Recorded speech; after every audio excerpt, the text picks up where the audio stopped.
Oi, gente, sejam todos muito bem-vindos e bem-vindas ao Amarela On Air, programa de entrevistas de Veja. Eu sou a Marcela Rau e hoje eu tenho o prazer, a honra de receber aqui no nosso estúdio o governador do Rio de Janeiro, Cláudio Castro.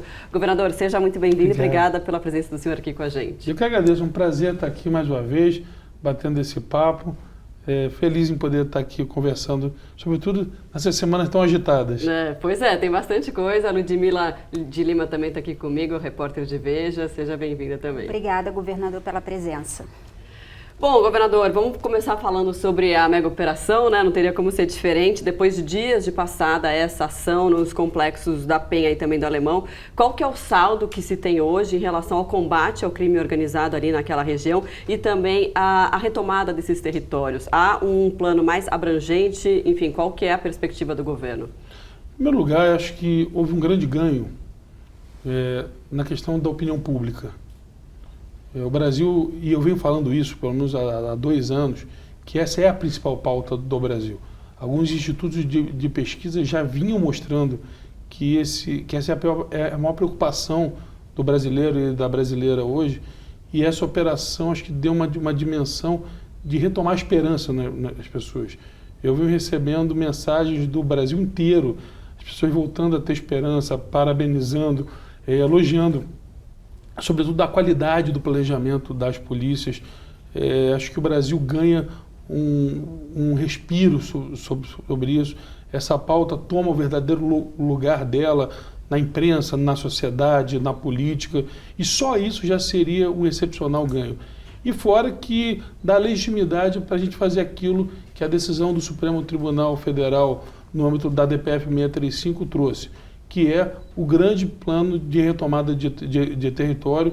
Esse plano já está sendo feito sob a coordenação do Conselho Nacional do Ministério Público. Acredito que até 20 de dezembro já vai estar pronto para a gente encaminhar para o Supremo Tribunal Federal. E aí sim, acho que essa decisão deu um grande farol para a gente poder colocar a retomada desses territórios como uma das principais metas a partir de agora. Governador, mas como garantir que essa retomada seja permanente? Porque a gente teve há mais de 10 anos o exemplo das UPPs, que parecia uma nova era na segurança pública do Rio de Janeiro, e foi um projeto que acabou fracassando. Como é que garantir agora que esse plano de retomada do senhor seja permanente nas comunidades? Em primeiro lugar, porque é uma grande diferença da UPP. A UPP era um programa, não era, ele tinha questão de entrada lá, depois não houve entrada da questão social e, sobretudo, da investigação para desarticular essas organizações criminosas. Talvez a grande diferença, e quando você lê o acórdão do Supremo, ele vem muito ao encontro do que eu vinha falando, que o Rio de Janeiro tem condição de vencer batalhas. Como São Paulo tem condição, como Minas tem condição, mas essa guerra só vai ser vencida com todo mundo junto. A gente tem que saber diferenciar essas batalhas pontuais, uma mega operação, uma grande prisão, uma desarticulação aqui, uma desarticulação ali, da verdadeira guerra. A guerra que passa pelo fuzil, pela questão do controle financeiro que essas organizações narcoterroristas vêm tendo hoje. Se não desarticulá-las, não adianta simplesmente entrar para fazer mega operação. Então, acredito que essa decisão deu esse farol para a gente, colocou que todo mundo é responsável, diferente da Constituição, que acabou, lógico, por uma lógica de 1988, que era bem diferente do que é a criminalidade e a perspectiva dessas organizações hoje. A decisão vem, na verdade, colocando todos no balaio da responsabilidade. Municípios, Estado, União, a União sobretudo como grande financiadora, que não é hoje praticamente só quem gasta dinheiro mesmo são os Estados para fazer isso, e a decisão vem dar esse novo norte, de que todos teremos que trabalhar. Se antigamente você tinha uma divisão, que você falava o seguinte, coisa que é territorial é o Estado, coisa que é lavagem de dinheiro, crime contra financeiro é a União. Hoje tudo acontece no território, tudo acontece junto. É muito mais difícil você separar esse crime do que era lá em 88, 89, anos 90. Então, essa atualização do que é o crime e da forma de combater esse crime, talvez seja o que dá para a gente uma perspectiva de que pode sim dar certo. Mas ainda falando de operações, o senhor já tem outras programadas. Vão ser nos mesmos moldes ou, enfim, o senhor prevê ações não diferentes? Não todas. Pode ser que tenha uma ou outra. A gente tem que lembrar que o que eu falei, essa operação foi 1 ano de investigação. 60 dias de planejamento. Não tem nada por enquanto fazer amanhã. Agora a gente vai trabalhar muito o que eu considero que são as 2 grandes formas de terror hoje, que é o armamento bélico pesado, no qual essas comunidades são submetidas hoje, sobretudo o fuzil, e a questão das barricadas, que é o claro impedimento do direito de ir e vir. Isso faz, inclusive, a gente fazer a pergunta, isso é segurança pública? Quando você tem esses narcoterroristas, organizações transnacionais hoje, até que ponto isso é segurança pública? Ou isso seria estado de defesa, estado de coisas inconstitucionais? Então, para que a gente possa fazer essa definição e combater, a gente vai precisar da união de todos. Eu, sinceramente, acho que esse é o verdadeiro caminho e essas operações também virão nesse sentido. Tem operação de lavagem de dinheiro, de prisão de lideranças, de desarticulação, tem toda a sorte de operações. Uma coisa é clara, nós no Rio de Janeiro não iremos retroceder em nada. Isso, eu tenho dito, não foi uma operação.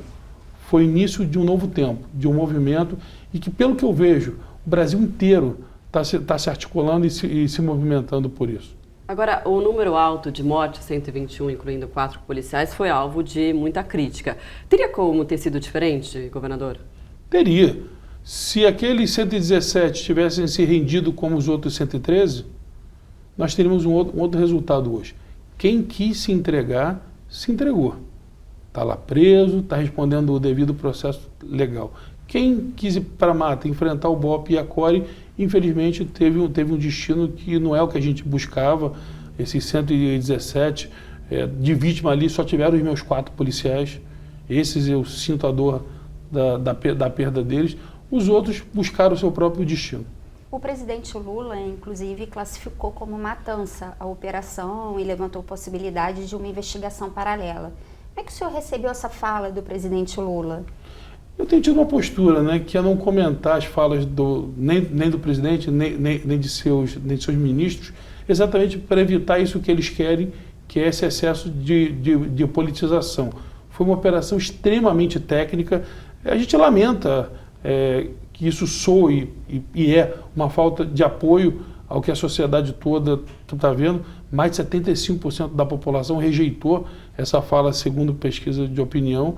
Eu acho que se não quer ouvir a gente, pelo menos ouça o cidadão que está gritando, que está clamando. Mas com apoio ou sem apoio, nós vamos continuar trabalhando. Mas como é que o senhor viu essa mudança de postura do presidente? Logo quando aconteceu a operação, ele teve uma postura mais equilibrada, não chegou a criticar diretamente a operação e depois falou em matança. Eu sei que o senhor acabou de falar que não quer entrar muito nesse debate, mas como é que o senhor viu? E o senhor também que firmou um acordo com o governo federal, que é o escritório emergencial, para, enfim, tentar ali conter e combater as organizações criminosas. Eu, sinceramente, não me importo muito nas falas do presidente. Se as coisas caminharem, se a gente vê resultado, é o que a gente precisa. O Rio de Janeiro não vai ficar chorando, pedindo, reclamando apoio. Quem quiser estar com a gente, quem quiser somar, a gente está super aí aberto para somar. Quem não quiser, a gente vai deixar para lá e vamos seguir. A nossa missão é maior do que a vontade dos outros de ajudar ou não. E em relação ao escritório emergencial, o que deve sair na prática disso? Já tem alguma coisa? A ideia dela, e fui eu que coloquei na reunião, foi porque teve essa discussão grande de GLO ou não GLO. Uhum. E a gente precisa de algum ambiente livre, algum ambiente free ali, para dizer zero burocracia. Então a ideia da gente estar num escritório só para que cada um vença as suas burocracias. O ministro da Justiça gostou da ideia e eles já se reuniram semana passada. O doutor Sarrubo foi lá conversar com o secretário Vitor e a gente espera que para as próximas agora o escritório dê esse grande resultado, que é acabar com as burocracias e que a gente possa estar junto combatendo. Porque o que a gente deseja é vencer essa guerra, não ficar de batalha em batalha, de programa em programa, que ao fim e ao cabo não dá resultado. Então, até outras tentativas de integração com o governo federal nesse campo não deram certo, não foram para frente. Tem como escritório, o senhor acredita realmente que pode haver agora essa integração, de fato? Eu posso fazer a minha parte. Eu não tenho como falar pelo outro. Da minha parte, tem todo o interesse e todo o apoio para funcionar. Se depender de mim, funcionará. Agora, o ministro Ricardo Lewandowski, ele chegou a falar que esse escritório emergencial seria o embrião da PEC da segurança. O senhor é crítico à PEC da segurança. Isso faz algum sentido? Vamos entender. Qualquer legislação que venha melhorar, eu sou super favorável. Nós não tínhamos texto antes. Grande parte da nossa crítica era sem texto. Agora eu acho que é um novo momento. Tem um texto.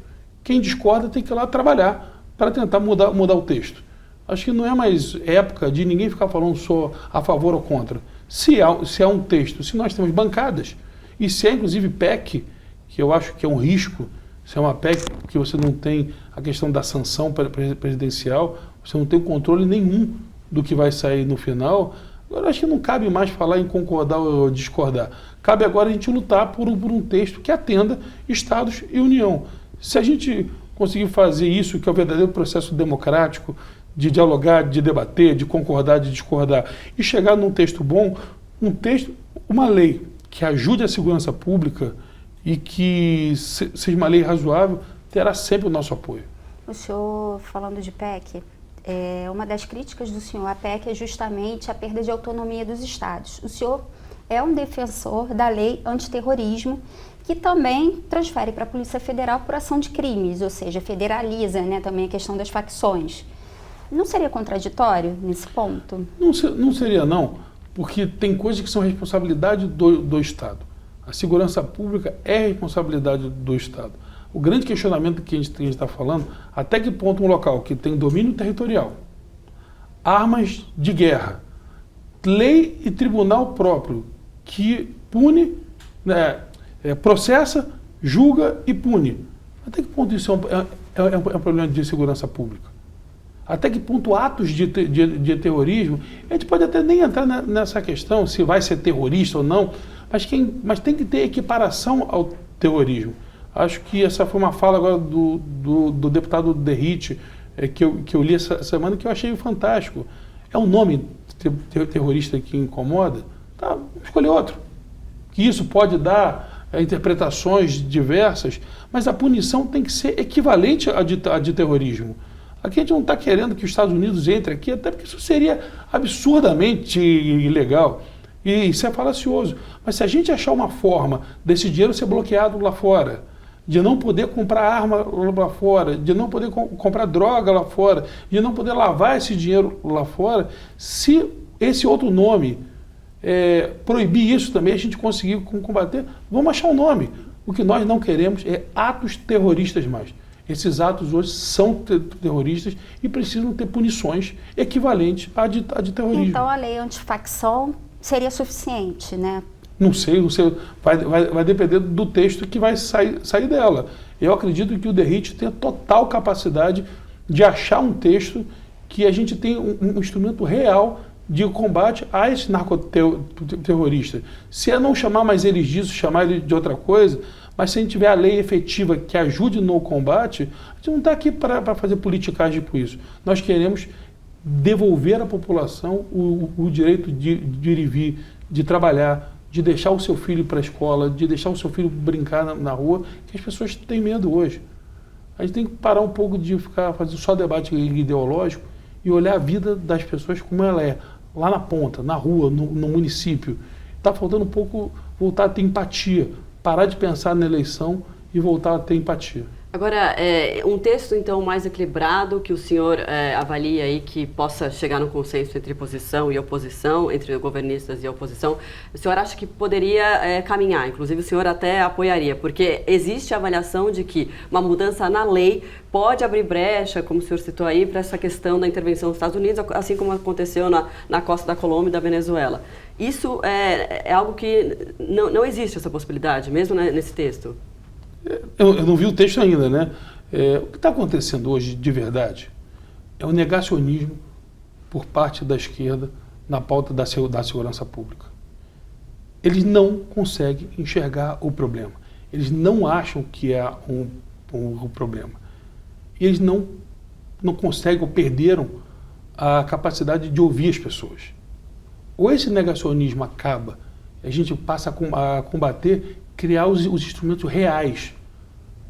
Nós precisamos de instrumentos que ajudem. Se vai ser o projeto do presidente, se vai ser o do DERIT, não importa. Nós queremos um instrumento para que o trabalho das polícias dê resultado.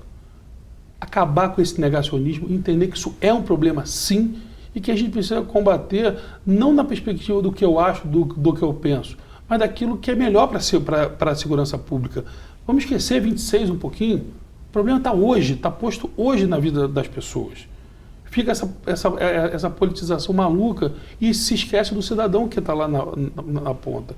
Tem que acabar com esse negacionismo de uma vez por todas. Essas diferenças ideológicas atrapalham muito o trabalho da segurança no Rio? Muito. A gente teve no Rio a comissão lá que entrou e na sexta-feira uma jovem, linda, recém-casada, querendo engravidar, trabalhadora, foi alvejado numa guerra de traficantes e ninguém falou nada. Bom, então o governo do Rio chegou a pedir para o governo dos Estados Unidos a inclusão do Comando Vermelho na lista americana de combate ao narcoterrorismo. O que o governo pretende com isso e se já teve algum tipo de avanço em relação a esse pedido? Não teve nenhum avanço, até porque, infelizmente, o governo central é contra isso. O que a gente espera é o seguinte: classifica igual o PCC. Se classificar igual o PCC, já é uma vitória para a gente. O que nós entendemos, o Rio não produz armas. O Rio não produz drogas. Ano passado, nós apreendemos 732 fuzis nas ruas do Rio de Janeiro. O segundo colocado no Brasil foi a Bahia, com 78. Só nessa operação, nós apreendemos mais que a Bahia o ano passado inteiro. Nós queremos ajuda. Já que, infelizmente, a gente entende a relação com o Mercosul e outras coisas, se não quer punir os países por não fazer o controle de fronteira, por acabar com o monitoramento de armas que existe, pelo menos classifica eles para a gente poder impedir essa evasão de recursos que faz comprar essas armas. Não é mais bolsa de dinheiro, não. É pelo sistema financeiro, é por fintech, é pelos bancos que estão aí. Esse dinheiro está passando livremente. Outro dia uma grande emissora falou que o PCC lavou 32 bilhões em 2 anos. Lavou. Se lavou, quanto é que não movimentou? 16 bilhões é o que custa a segurança do Rio de Janeiro toda por ano. Estão lavando toda a segurança do Rio por ano. Assim, às vezes parece que as pessoas estão achando que isso é um normal. Pararam de se chocar com isso. É 16 bilhões de reais, só uma. Imagina as outras. Então a gente tem que, tem que voltar a se revoltar com essas coisas.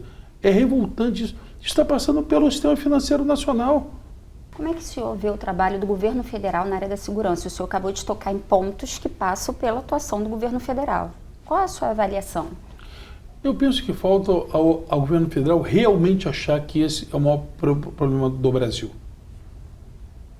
Eu acho até que a Polícia Federal tem feito grandes avanços.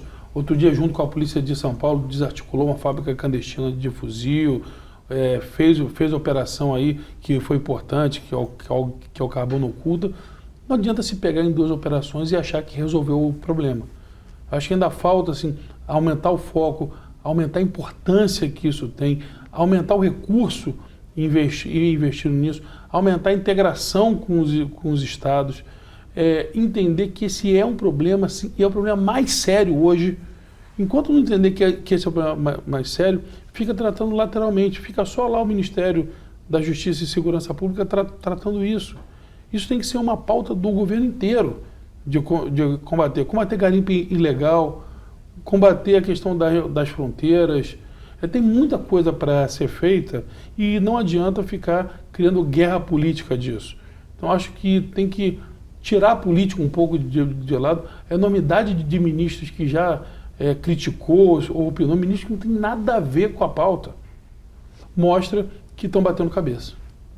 Agora, governador, bom, a gente viu que essa operação foi muito bem avaliada do ponto de vista eleitoral, né? As pessoas aprovaram muito, principalmente, obviamente, no estado do Rio. Teve uma pesquisa Quest que apontou isso. Ao mesmo tempo, a pauta dominou o Congresso Nacional. Como fazer com que, por exemplo, a CPI do crime não vire só um palco de disputa política? Eu vou usar a sua fala com todo carinho, com todo respeito, para dizer o seguinte: o problema é exatamente esse. Acharem que isso é uma agenda eleitoral. Isso não é uma agenda eleitoral. Isso é uma agenda da vida das pessoas. O cidadão comum, a pessoa que está lá na ponta, a Dona Maria, ou como diria o meu macadeiro Paulo Vasconcelos, a Dona Glória, que está lá na ponta, ela não quer saber de eleição. Ela quer saber se o filho dela vai para a escola e vai voltar, se o marido dela vai poder ir no trabalho e vai voltar, se ela vai poder ir no mercado e voltar.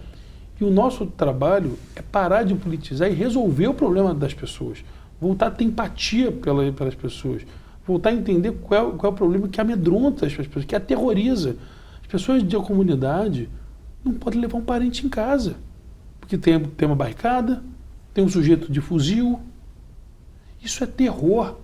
O pai, quando a filha vai ganhando corpo, lá com 16, 17 anos, fica desesperado do traficante não escolher a sua filha. O trabalhador que fez uma casa bonita, que trabalhou a vida inteira, fica com medo do traficante não gostar da casa dele e não expulsar ele. As pessoas não aguentam mais. As pessoas viram nessa operação um sopro de esperança. Voltou a dar esperança para as pessoas que o Estado brasileiro, eu digo Estado lato, Estado, União, Estados e prefeituras, podem voltar a fazer esse combate. Não à toa, as pesquisas de opinião são tão favoráveis, quase 90% de quem mora lá acaba com uma demagogia histórica. 90% é favorável. Isso é uma demagogia achar... Quem traz o terror é a polícia. Não é a polícia, não. A polícia está sendo aplaudida nas ruas. O cidadão começou a enxergar o terror que essas pessoas são submetidas. Mas os políticos, vendo esse cenário, né, dessa avaliação positiva, estão querendo faturar também em cima disso. Que usem isso para ajudar. Que usem isso para criar leis positivas. Que usem isso para criar instrumentos. Que o policial de bem... Eu fui lá visitar os policiais feridos. Ele quer que o trabalho dele dê resultado. Eu vi 3 lá que estavam feridos, mas que estavam orgulhosos. Ele na cama, ferido, sem poder ir para a sua casa, mas estava lá orgulhoso do que ele fez. Agora, cabe a nós políticos, nesse caso o Congresso, se debruçar o seguinte: como fazer o trabalho daquele policial dar resultado na prática? Acabar com prende e solta, acabar com a legislação que hoje faz o faccionado de fuzil, pego com fuzil, ficar menos tempo na cadeia do que um cidadão comum se pegar um fuzil. Hoje, se ele é faccionado, ele fica de 4 a 12 anos. Se é um cidadão qualquer, fica de 16 a 24. Como é que pode isso? Como é que pode o cidadão não se revoltar com isso? E a política tem seu papel, tem que mudar. Tem que ter coragem de fazer uma legislação que acabe com essas distorções. Essa é a verdade. Governador, como que essa agenda vai se refletir ano que vem, nas eleições? Tem que se refletir, porque é a pauta do Brasil. É uma preocupação das pessoas. A eleição reflete o que as pessoas estão esperando. E as pessoas estão esperando voltar a ter o seu direito de ir e vir. Por isso que será a pauta, porque está na vida do cotidiano das pessoas.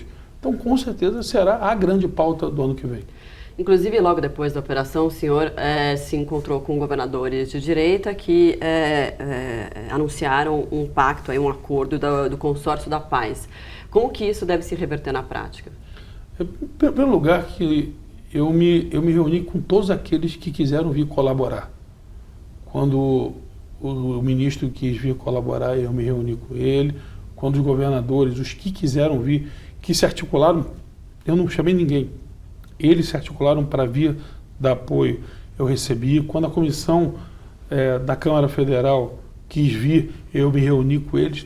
todos aqueles que quiseram colaborar, se colocar à disposição. Eu conversei com todos, com o ministro Alexandre de Moraes. Então, quem quis vir somar, nós conversamos com todos, independente de linha ideológica. Eu acredito que o consórcio da paz, ele vai abrir para a gente uma possibilidade de trabalhar estrategicamente, sobretudo nessas rotas, que entra, sim, pelas fronteiras, pelos portos e pelos aeroportos, mas depois transita pelos estados. E a nossa integração, ele vai poder fazer que, pelo menos na nossa esfera estadual, a gente consiga ter essa integração que a gente está tanto cobrando. Não adianta também cobrar ao outro se a gente também não faz. Então, acho que o consórcio da paz será um grande instrumento de integração das forças estaduais, do que é responsabilidade nossa, a gente poder fazer de forma integrada. Mas agora, falando de 2026, alguns desses governadores são possíveis candidatos a presidente, ou pretendem. Isso antecipa uma união para o ano que vem? Tem algum desses nomes que agrada o senhor, que o senhor poderia acompanhar no ano que vem, já que o ex-presidente Jair Bolsonaro não deve ser candidato? Olha, eu sou do Partido Liberal. O meu partido ele tem só um projeto. E esse projeto é o presidente Bolsonaro ser candidato. E eu venho defendendo, que caso ele não possa ser, seja quem ele indicar. Então, eu acho que qualquer um desses que quiser ser o candidato tem que ir lá e pedir o apoio para o presidente Bolsonaro. Aqui no nosso âmbito da segurança pública e no consórcio da paz, eles estão vindo como governadores, como quem ainda tem hoje a responsabilidade de criar políticas públicas que ajudem na segurança pública. Esse foi o nosso contexto lá totalmente. Então o senhor ano que vem vai apoiar alguém que o ex-presidente Jair Bolsonaro indicar? Com certeza, até porque eu sou do mesmo partido dele. Qualquer coisa diferente disso seria infidelidade. O senhor esteve com Tarcísio aqui em São Paulo. Seria um bom nome? Seria, o Tarcísio é um bom nome, o Caiado é um bom nome, o Ratinho é um bom nome. Nós temos com certeza nessa centro de direita até a direita, excelentes nomes que podem concorrer. A gente ouve também a possibilidade de ser a Michele Bolsonaro, um outro excelente nome, de ser um dos filhos. Quem o presidente Bolsonaro escolher, eu acho que será bem escolhido, assim como o PT fez em 2018. Pegou uma pessoa que não tinha ido nem para o segundo turno, mesmo sentado na cadeira da eleição municipal, e lançou candidato. Acho que esse processo de fidelidade que pelo menos nós do PL teremos. Agora, esse momento em que o presidente vai apoiar algum candidato, ele teria que ser o quanto antes ou não? Tem que esperar até o processo do ex-presidente, talvez no TSE, se concluir para ele tomar uma decisão? Isso não dividiria ainda mais a direita, que já está tendo bastante ruído interno? Eu acho que quanto antes ele decidir, melhor, porque nós poderemos trabalhar esse nome. Hoje tem uma leitura do Ciro Nogueira, uma das pessoas que eu mais gosto e respeito, que ele falou que esse tem só um avião voando. Então ele está sendo o foco total. A hora que tiver um outro que faça o contraponto, a tendência é esse jogo ficar mais equilibrado e dividido, e eu concordo com o Ciro. A gente espera que o presidente Bolsonaro, caso entenda que não possa ser, escolha o mais rápido possível. A Ludmila falou do Tarcísio que o senhor teve com ele. Ele chegou a mencionar alguma coisa? Ele tem vontade de disputar a presidência ou ele quer ficar mesmo como na reeleição ao governo? Eu ouvi um negócio do Tarcísio muito, muito interessante. O Tarcísio falou o seguinte: como militar reformado que ele é cumpridor de missão. Ele está muito feliz em São Paulo, mas caso seja chamado ao presidente Bolsonaro, ele é uma pessoa de missão e que não fugirá a nenhuma luta e a nenhuma batalha. Eu fiquei muito, muito, muito feliz do que eu ouvi do governador Tarcísio. Agora é esperar as conversas deles para entender se o Tarcísio é melhor que fique em São Paulo e que renove o mandato ou que vá para um outro voo. No Rio, a direita também está bastante dividida. Até pouco tempo, se acreditava que o Bacelar seria o candidato do campo do senhor. Como é que está esse cenário hoje? Nós do PL, sobretudo eu, o presidente Altineu e o senador Flávio Bolsonaro, fizemos um acordo. Até por essa questão ainda tão confusa, que nós deixaríamos ali para o ano que vem, provavelmente logo após o Carnaval, tomar essa decisão de quem vai ser o candidato. E eu estou seguindo arrisca o que nós combinamos, estamos conversando, estamos estudando, mas essa decisão é sobretudo por nós três. Óbvio que ouviremos mais pessoas, mas nós três provavelmente tomaremos essa decisão lá por depois do Carnaval. Agora, governador, em relação, de novo, à mega operação, além, obviamente, do combate à segurança em si, que é essencial, né, para a nossa sociedade, tem uma questão de que a pauta foi dominada pela segurança pública, que é uma pauta essencial, evidentemente. Mas isso tirou um pouco do discurso que a esquerda estava vindo, né, numa crescente, até num aumento de popularidade do governo federal, relacionado a várias pautas, entre elas a questão tarifaço, até a aproximação com Trump e também outras pautas relacionadas à economia. O senhor acha que pode ser um ponto de inflexão importante esse para 26? Com certeza, acho que a gente entrou na verdadeira pauta. Eu acho que todas as pautas, elas são laterais a essa pauta da segurança pública. Até pela transversalidade que essa pauta tem da segurança pública. Você não tem saúde se não tiver segurança pública, desenvolvimento econômico, educação, você não tem nada se não tiver segurança pública. Ela é uma pauta até bem principiológica e transversal. Ela vem antes de muitos outros debates. Então, a gente fica feliz por isso, pela sociedade ter entendido que essa pauta é tão fundamental. Mais do que os políticos ou os partidos, a sociedade entendeu que essa pauta tem que ser tratada como prioridade. E o senhor, como é que o senhor já falou sobre a possibilidade de vir ao Senado? Depois o senhor se manifestou publicamente de que gostaria de ficar até o final, né, no governo. Nesse momento, diante desse aumento, esse ganho de popularidade que o senhor teve com a mega operação, se fosse hoje, se a eleição fosse amanhã, quer dizer, o senhor hoje seria candidato? Se a eleição fosse hoje, eu estaria governando o estado do Rio de Janeiro. Eu acho que ainda tem muito o que fazer. Se eu achar daqui a 5, 6 meses que a minha etapa foi concluída, eu posso vir algo. Se eu achar que a minha etapa não foi concluída e que eu preciso desses últimos 9 meses para contribuir mais, eu ficarei sem o menor problema. Assim, para mim é uma honra, quase 5 milhões de pessoas no meu estado terem saído de casa para acreditar em mim. E isso, para mim, é o principal. Eu respeito demais a cadeira que eu estou sentado. Dizem que é a terceira maior do Brasil. Eu acho que é a maior do Brasil, até pela importância que o Rio de Janeiro tem. Nenhuma cadeira hoje, para mim, é mais importante da que a população do Rio me colocou. E eu estou feliz da vida nela e pretendo ficar até o último dia que me for possível. Agora, com essa operação, governador, tem muito político que voltou a falar com o senhor, tal. Como é que está isso aí? É curioso, é engraçado. Né? É engraçado, até porque é o seguinte, eu geralmente tenho carinho de todo mundo. As pessoas me tratam com muito carinho, dizem que eu sou uma pessoa muito benquista, tudo. E esse carinho, acho que era um carinho e hoje acho que virou uma questão de admiração. Muitos falam da questão da coragem. Acho que 9 em cada 10 falam, cara, que coragem, cara, que coragem. Isso assim, é um sentimento bacana, porque é o que a gente se propôs o tempo todo. A gente se propôs o tempo todo lutar por um Rio de Janeiro livre. E poder ter esse reconhecimento, sem demagogia alguma, é bem bacana. É poder ver que aquilo que a gente fez para libertar as pessoas se tornou um pilar de gratidão e de esperança para o povo, não só do Rio, mas do Brasil inteiro. Mas, senhor, pessoas que estavam afastadas do seu próprio campo, agora o procuram, inclusive defendendo a sua candidatura ao Senado? As pessoas acham que eu ganhei uma popularidade, dizem que a eleição agora está certa, tudo, mas não é sobre cargos, é sobre missão. Se eu sentir que eu não cumpri a minha missão até o dia que sair, eu nunca fui carreirista e não pretendo ser. Então é muito mais do que eu sentir que se a minha missão, se eu já dei tudo que eu podia dar, ou se de repente tem algo mais que eu ainda possa colaborar. Acho que esse vai ser principalmente o fator decisivo na minha decisão.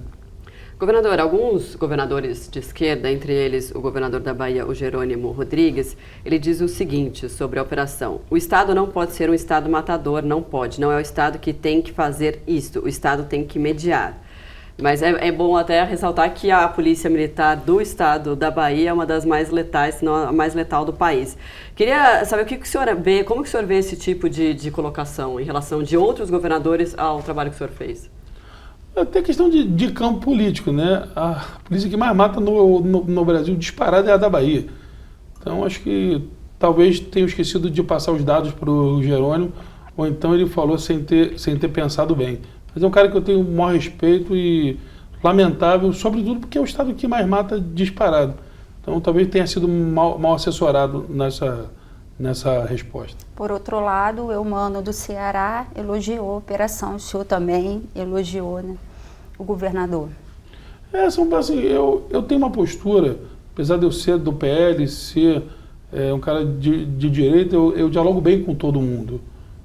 Outro dia eu e o Jerônimo fizemos um debate num veículo, e foi um debate de altíssimo nível. E eu acredito que a democracia reside no diálogo.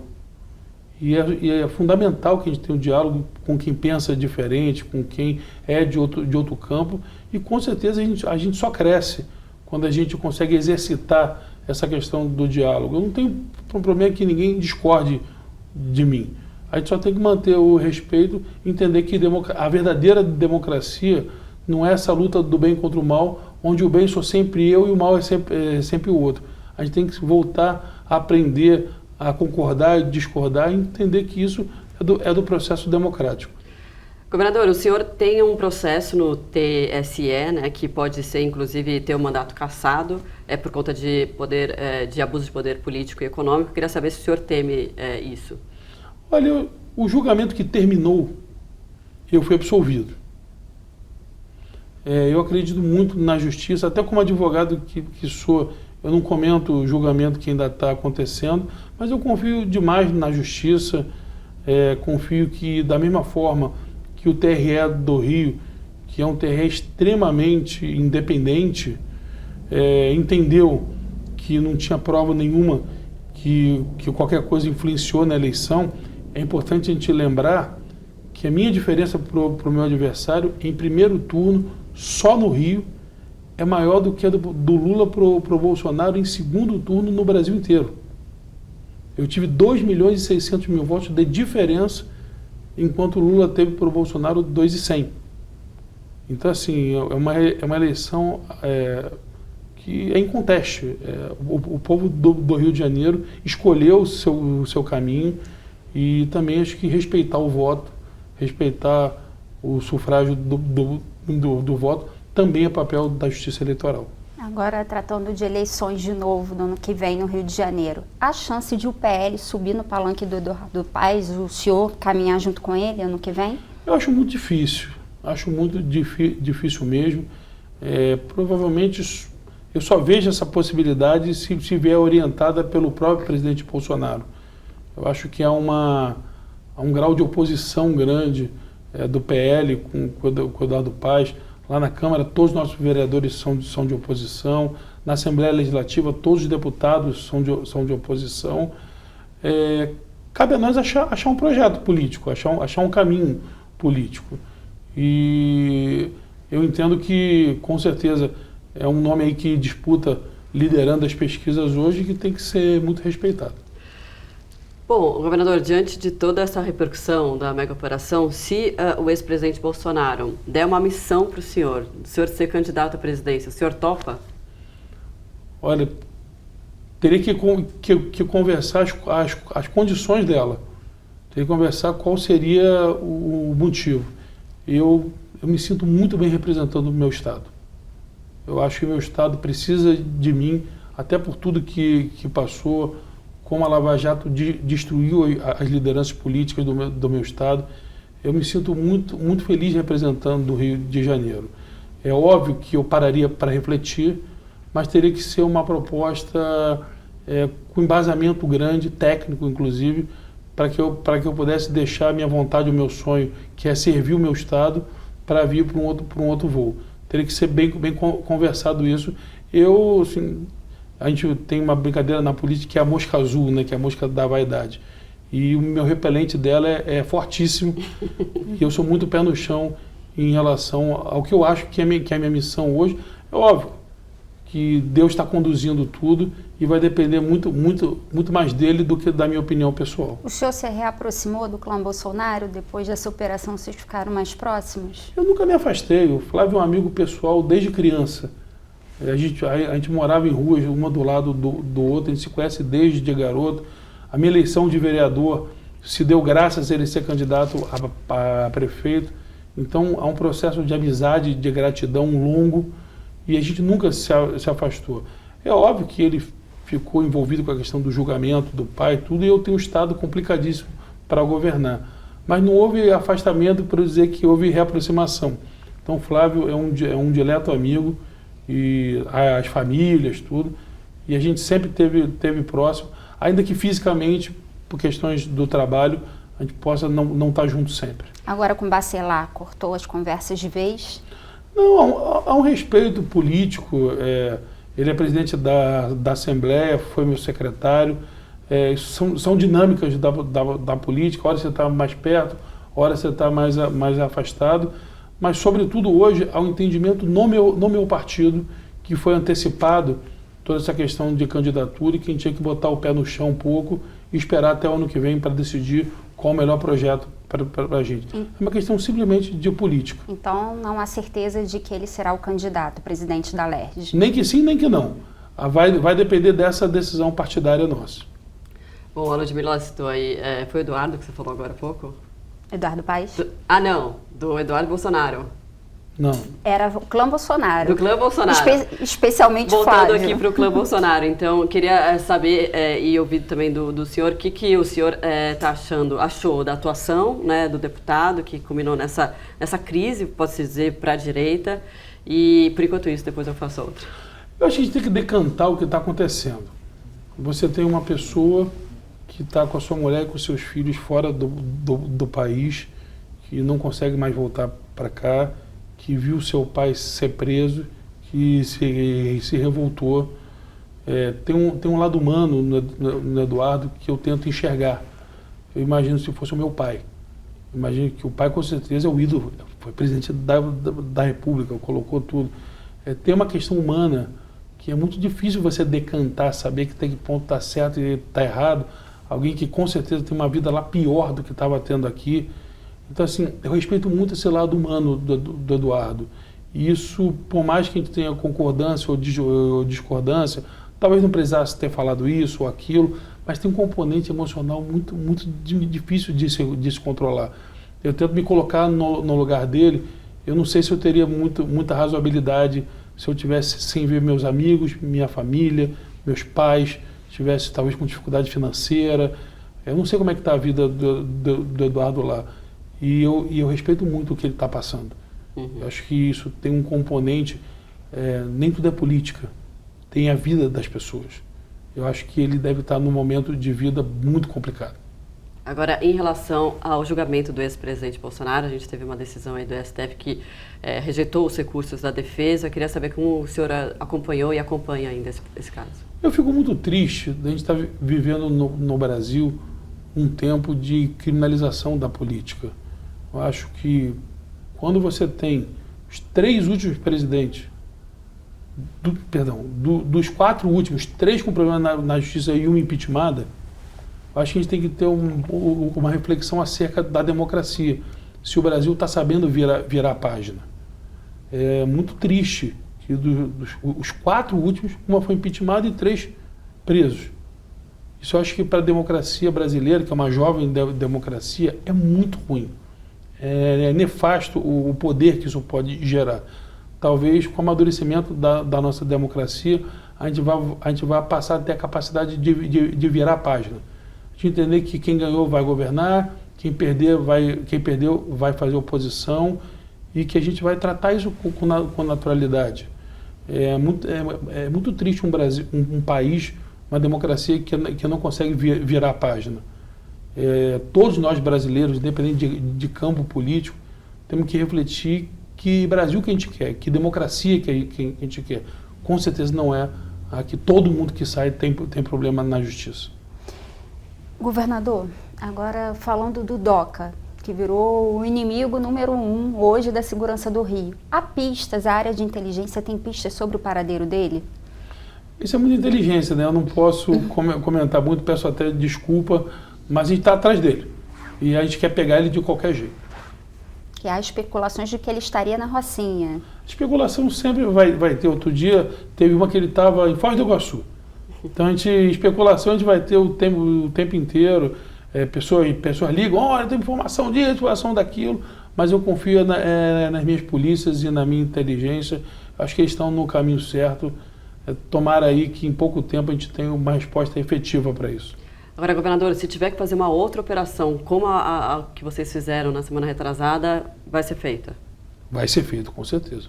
Nós temos um trabalho grande hoje já de operações no forno. Não quer dizer que vai ser igual a essa, nem nos mesmos locais, nem na minha facção.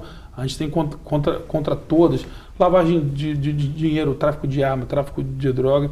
Tem toda a sorte de operações aí, como essa, estão sendo planejadas, estão sendo estudadas, para que a gente possa, da mesma forma que teve essa, não ter nenhum inocente, nenhum cidadão que seja atingido por isso, mais uma vez lamentando a morte dos meus 4 policiais. O senhor falou em uma dezena de operações pela frente. Já há um cronograma? Serão 10 esse ano? Eu falei assim, pelo menos 10. Pelo menos 10. Óbvio, isso é muito sigiloso, mas saiba que a gente está trabalhando muito e que em breve aí vocês vão estar analisando novas operações. Mas seriam nos mesmos moldes do que a gente viu? Algumas sim, outras não. De fato, nós temos 2 grandes objetivos hoje. A retirada dessas armas de guerra e a retirada das barricadas. E teria alguma coisa que vocês fariam diferente com a última experiência? Eu acho que sempre aprimorando. A gente não pode ser vaidoso e arrogante de achar que nada pode melhorar. Tudo é uma curva de aprendizado e as polícias com certeza têm lá nas avaliações técnicas deles o que podia ter sido melhor, o que podia ter sido diferente. Eu dou muita liberdade para que eles funcionem na técnica, então isso é uma avaliação deles que estão sempre buscando melhorar.